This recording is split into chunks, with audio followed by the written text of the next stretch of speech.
श्री दुर्गा सप्तशती द्वितीय अध्याय पूरा सुनने से सभी मनोकामना पूर्ण होगा।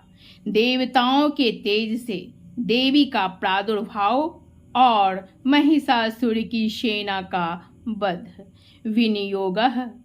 ओम मध्यम चरित्रस्य विष्णुर्षि महालक्ष्मीर्देवता उष्णिकः छन्दः शाकम्भरी शक्ति दुर्गा बीजं वायुस्तमं यजुर्वेद स्वरूपं श्री महालक्ष्मी प्रीत्यर्थं मध्यम चरित्र जपे विनियोग। ओम मध्य चरित्र के विष्णु ऋषि महालक्ष्मी देवता उष्णिक छंद शाकंभरी शक्ति दुर्गा बीज वायु तत्व और यजुर्वेद स्वरूप हैं। श्री महालक्ष्मी की प्रसन्नता के लिए मध्यम चरित्र के पाठ में इसका विनियोग है। मैं कमल के आसन पर बैठी हुई प्रसन्न मुख वाली महिषासुर मर्दनी भगवती महालक्ष्मी का भजन करता हूँ, जो अपने हाथों में अक्षमाला फरसा गदा बाण वज्र पद्म धनुष कुंडिका दंड शक्ति खड़ग ढाल शंख घंटा मधुपात्र शूल पास और चक्र धारण करती हैं। ऋषि कहते हैं, पूर्व काल में देवताओं और असुरों में पूरे 100 वर्षों तक घोर संग्राम हुआ था। उसमें असुरों का स्वामी महिषासुर था और देवताओं के नायक इंद्र थे। उस युद्ध में देवताओं की सेना महाबली असुरों से परास्त हो गई। संपूर्ण देवताओं को जीतकर महिषासुर इंद्र बन बैठा। तब पराजित देवता प्रजापति ब्रह्मा जी को आगे करके उस स्थान पर गए जहां भगवान शंकर और विष्णु विराजमान थे। देवताओं ने महिषासुर के पराक्रम तथा अपनी पराजय का यथावत वृत्तांत उन दोनों देवेश्वरों से विस्तार पूर्वक कह सुनाया। वे बोले, भगवान महिषासुर सूर्य इंद्र अग्नि वायु चंद्रमा यम वरुण तथा अन्य देवताओं के भी अधिकार छीनकर स्वयं ही सबका अधिष्ठदाता बन बैठा है। उस दुरात्मा महिष ने समस्त देवताओं के स्वर्ग से निकाल दिया है। अब वे मनुष्यों की भांति पृथ्वी पर विचरते हैं। दैत्यों की यह सारी करतूत हमने आप लोगों से कह सुनाई। अब हम आपकी ही शरण में आए हैं। उसके वध का कोई उपाय सोचिए। इस प्रकार देवताओं के वचन सुनकर भगवान विष्णु और शिव ने दैत्यों पर बड़ा क्रोध किया। उनकी भौहें तन गईं और मुंह टेढ़ा हो गया। तब अत्यंत कोप में भरे हुए चक्रपाणी श्री विष्णु के मुख से एक महान तेज प्रकट हुआ। इसी प्रकार ब्रह्मा शंकर तथा इंद्र आदि अन्य देवताओं के शरीर से भी बड़ा भारी तेज निकला। यह सब मिलकर एक हो गया। महान तेज का वह पुंज जाज्वल्यमान पर्वत सा जान पड़ा। देवताओं ने देखा, वहां उसकी ज्वालाएं संपूर्ण दिशाओं में व्याप्त हो रही थीं। संपूर्ण देवताओं के शरीर से प्रकट हुए उस तेज की कहीं तुलना नहीं थी। एकत्रित होने पर वह एक नारी के रूप में परिणत हो गया। एकत्रित होने पर वह एक नारी के रूप में परिणत हो गया और अपने प्रकाश से तीनों लोकों में व्याप्त जान पड़ा। भगवान शंकर का जो तेज था, उससे उस देवी का मुख प्रकट हुआ। यमराज के तेज से उसके सिर में बाल निकल आए। श्री विष्णु भगवान के तेज से उसकी भुजाएं उत्पन्न हुई। चंद्रमा के तेज से दोनों स्तनों का और इंद्र के तेज से मध्य भाग कटि प्रदेश का प्रादुर्भाव हुआ। वरुण के तेज से जंघा और पिंडली तथा पृथ्वी के तेज से नितम भाग प्रकट हुआ। ब्रह्मा के तेज से दोनों चरण और सूर्य के तेज से उसकी अंगुलियां हुई। वस्तुओं के तेज से हाथों की अंगुलियां और कुबेर के तेज से नासिका प्रकट हुई। उस देवी के दांत प्रजापति के तेज से और तीनों नेत्र अग्नि के तेज से प्रकट हुए थे। उसकी भौएं संध्या के और कान वायु के तेज से उत्पन्न हुए थे।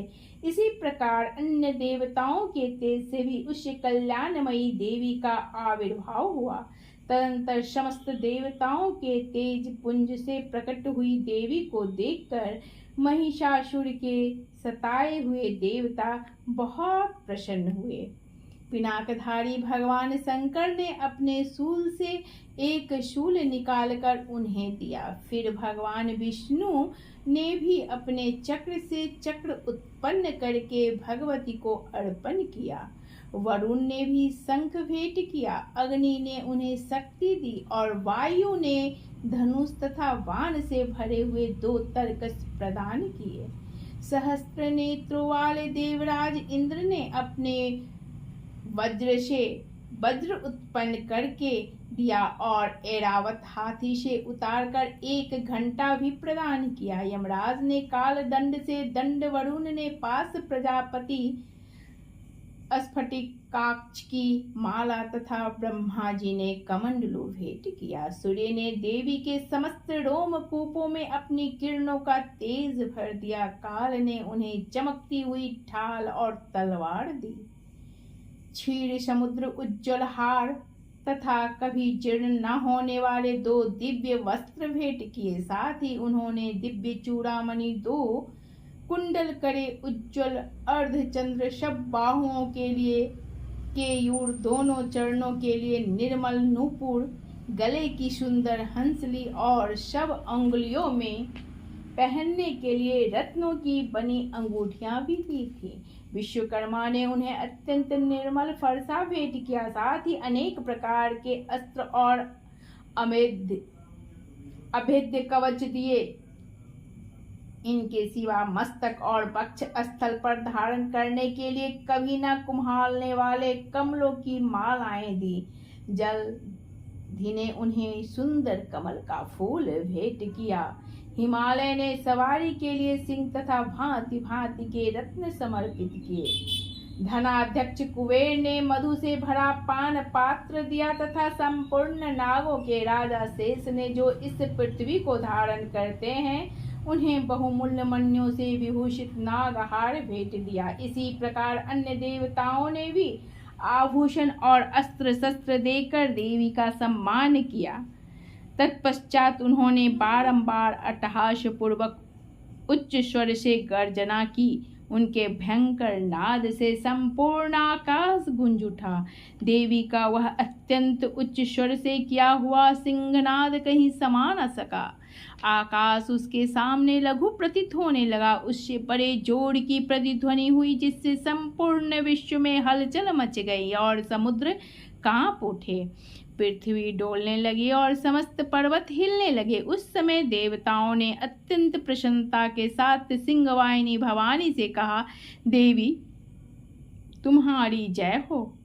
साथ ही महर्षियों ने भक्ति भाव से विनम्र होकर उनका स्तवन किया। संपूर्ण त्रिलोकी को वो क्षोभग्रस्त देख दैत्यगण अपनी समस्त सेना को कवच आदि से सुसज्जित कर हाथों में हथियार ले सहसा उठकर खड़े हो गए। उस समय महिषासुर ने बड़े क्रोध में आकर कहा, आह यह क्या हो रहा है। फिर वह संपूर्ण असुरों से घिरकर उस सिंहनाद की और लक्ष्य करके दौड़ा और आगे पहुंचकर उसने देवी को देखा, जो अपनी प्रभा से तीनों लोकों को प्रकाशित कर रही थी। उनके चरणों के भार से पृथ्वी दबी जा रही थी। माथे के मुकुट से आकाश में रेखा सी खींच रही थी तथा वे अपने धनुष की टंकार से 7 पातालों को क्षुब्ध किए देती थी। देवी अपनी हजारों भुजाओं से संपूर्ण दिशाओं को आच्छादित करके खड़ी थी।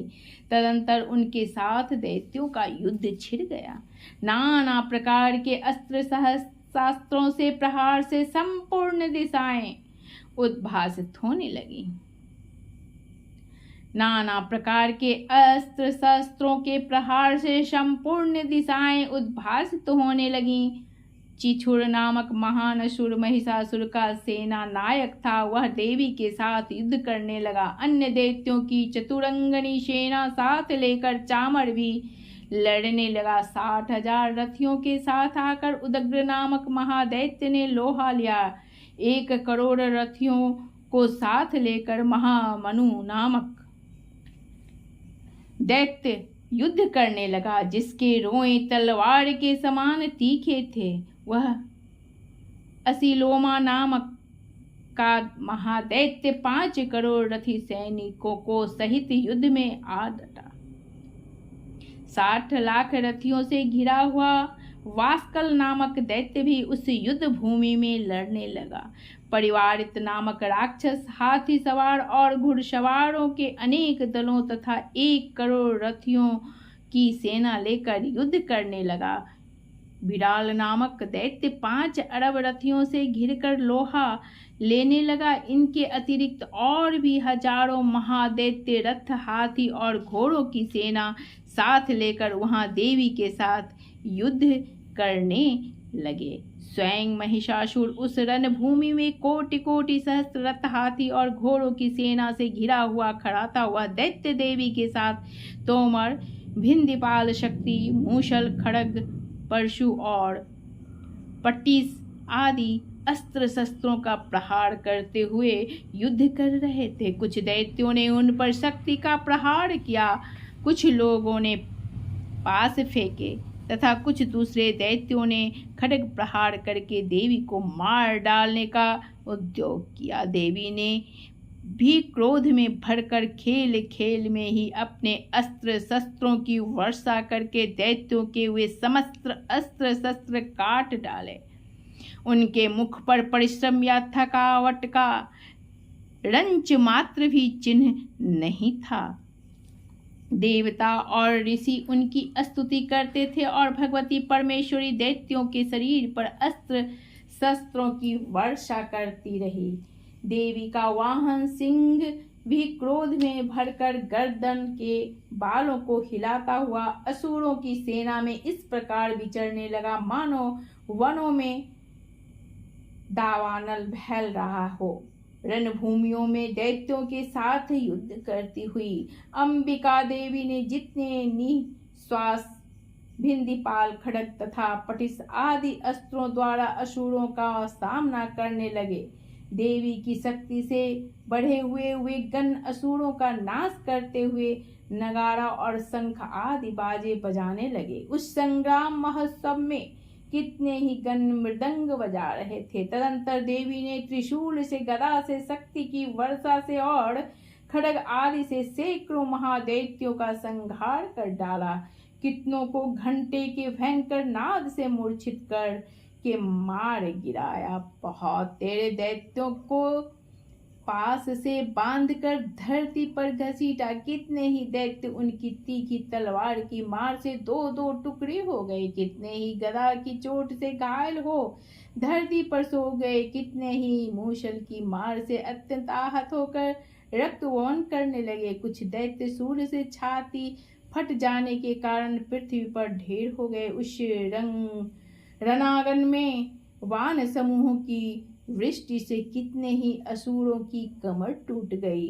बाज की तरह झपटने वाले देव पीड़क दैत्यगण अपने प्राणों से हाथ धोने लगे। किन्हीं की बाहें छिन्न भिन्न हो गईं, कितनों की गर्दन कट गए। कितने ही दैत्यों के मस्तक कट कट कर गिरने लगे। कुछ लोगों के शरीर मध्य भाग में ही विदीर्ण हो गए। कितने ही महादैत्य जांघें कट जाने से पृथ्वी पर गिर पड़े। कितनों को ही देवी ने एक बाह, एक पैर और एक नेत्र वाले करके 2 टुकड़ों में चीर डाला। कितने ही दैत्य मस्तक कट जाने पर भी गिरकर फिर उठ जाते और केवल धड़ के ही रूप में अच्छे अच्छे हथियार हाथ में ले देवी के साथ युद्ध करने लगते थे। दूसरे कबंध युद्ध के बाजों की लय पर नाचते थे। कितने ही बिना सिर के धड़ हाथों में खड्ग शक्ति और दृष्टि लिए दौड़ते थे तथा दूसरे दूसरे महादैत्य ठहरो ठहरो यह कहते हुए देवी को युद्ध के लिए ललकारते थे। जहाँ पर घोर संग्राम हुआ था वहाँ की धरती देवी के गिराए हुए रथ, हाथी, घोड़े और असुरों की लाशों से ऐसी पट गई थी कि वहाँ चलना फिरना असंभव हो गया था। दैत्यों की सेना में हाथी, घोड़े और असुरों के शरीरों से इतनी अधिक मात्रा में रक्तपात हुआ था कि थोड़ी ही देर में वहाँ खून की बड़ी बड़ी नदियां बहने लगीं। जगदम्बा ने असुरों की विशाल सेना को क्षण भर में नष्ट कर दिया। ठीक उसी तरह जैसे तृण और काठ के भारी ढेर को आग कुछ ही क्षण में भस्म कर देती है, और वह सिंह भी गर्दन के बालों को हिला हिलाकर जोर जोर से गर्जना करता हुआ दैत्यों के शरीरों से मानो उनके प्राण चूने लेता था। वहां देवी के गणों ने भी उन महादैत्यों के साथ ऐसा युद्ध किया जिससे आकाश में खड़े हुए देवतागण उन पर बहुत संतुष्ट हुए और फूल बरसाने लगे। इस प्रकार श्री मार्कंडेय पुराण में सार्वनिक मन्वंतरी कथा अंतर्गत देवी महात्म्य महिषासुर की सेना का वध नामक दूसरा अध्याय पूरा हुआ। जय मां भगवती। हर हर महादेव।